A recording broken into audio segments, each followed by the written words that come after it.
श्री गणेशाय नमः. कहाणी शुक्रवारची. एक आपलं आटपाट नगर होतं. तिथे एक गरीब ब्राह्मण राहत असे. तो फार दरिद्री होता. त्याची बायको शेजारणीच्या घरी एके दिवशी बसायला गेली. तिनं आपल्या गरिबीचं गाणं गायलं.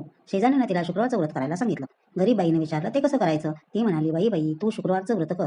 हे शुक्रवार तू श्रावणापासून धर. सारा दिवस उपवास करावा.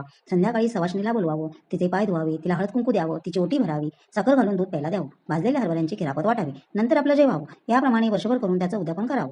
ती गरीब बाई घरी आली, देवाची प्रार्थना केली, शुक्रवारचं व्रत करू लागली. त्याच गावात तिचा भाऊ राहत होता.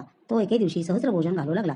साऱ्या गावाला आमंत्रण केलं. बहिणीला काही बोलवलं नाही. का तर ती गरीब. तिला बोलवलं तर लोक हसतील. पुढे दुसरे दिवशी भावाकडे ब्राह्मणाचे थवेच्या थवे येत आहेत, पोटभर जेवित आहेत. बहिणीने विचार केला, कसा झाला तरी आपला भाऊच आहे. भाऊ सहस्त्र भोजन घालतो आहे, बोलवणं करायला विसरला असेल.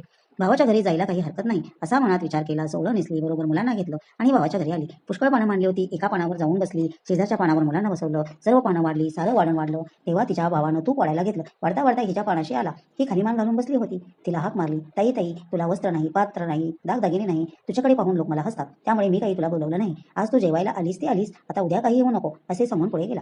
ही तशीच जेवली, हिरमुसलेलं तोंड केलं, मुलांना घेऊन घरी आली. दुसऱ्या दिवशी मुलं म्हणू लागली, आई मामाकडे जेवायला चल. बहिणीने विचार केला, कसा झाला तरी आपला भाऊच आहे. बोललं म्हणून काय झालं, आपली गरिबी आहे म्हणून आपल्याला ऐकून घेणं भाग आहे. आजचा दिवस आपला बाहेर पडला, तितकाच फायदा झाला असं म्हणून त्याही दिवशी भावाकडे जेवायला गेली. पहिल्या दिवसाप्रमाणे रिकाम्या पानावर बसली, जवळ आपल्या मुलांना बसवलं. भाऊ तू वरता हिच्या पानाशी आला. ही खाली मान घालून बसली होती. भावाने तिला हाक मारली, ताई तू भिकारडी तर भिकारडी आणि सांगितलेलं ऐकत नाहीस. जेवायला येऊ नकोस म्हणून का सांगितलं?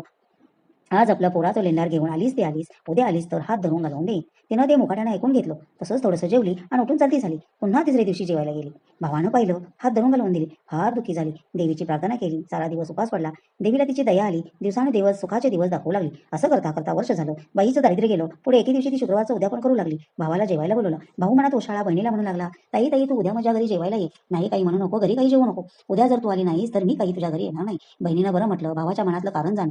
दुसऱ्या दिवशी लवकर उठली, वेणीपणी केली, दागदागिने आली, उंची पैठणी नेसली, भावाकडे जेवायला गेली.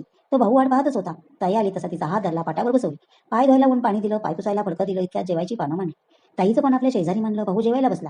ताईनं आपली शालजोडी काढली, बसल्यापाठी ठेवली. भाऊ भाऊ लागला. मनात कल्पना केली, शालजोडी नोकरीत असेल म्हणून काढली असेल. नंतर ताईने आपले दागिने काढू लागली, बसल्यापाठी ठेवू लागली. भावाने विचार केला, जड झाले असेल म्हणून काढत असेल. नंतर ताईने भात हलवला, मोठासा घास घेतला, तो उचलून सरीवर ठेवला, भाजी उचलून तुळशीवर ठेवली, लाडू उचलून चिंचपेटीवर ठेवला, जिलेबी उचलून मोत्याच्या पेंडावर ठेवली. भावाने विचारलं, ताई हे काय करतेस? ती म्हणाली, मी करते हेच बरोबर आहे. जिला तू जेवायला बोलवलंस तिलाच मी भरवते आहे. भाऊ काही समजेना. त्यानं तिला पुन्हा सांगितलं, अगं ताई तू आता तरी जेव. तिनं सांगितलं, बाबा हे माझं जेवण नाही, ह्या दागिन्यांचं जेवण आहे. माझं जेवण होतं ते मी सहस्त्र भोजनाच्या दिवशी जेवले. इतकं ऐकल्यावर भाऊ मनात उशाळा. तसाच उठला. बहिणीचे पाय धरले. झाल्या अपराधांची क्षमा मागितली. बहिणीनं क्षमा केली. दोघे जण जेवली. मनातली अडी काढून टाकली. दोघांनी देवीचे आभार मानले. भाऊ बहिणीकडे जेवायला गेला. तिला आनंद झाला. देवीनं जसं तिला समर्थ करून आनंदी केलं तसं तुम्हा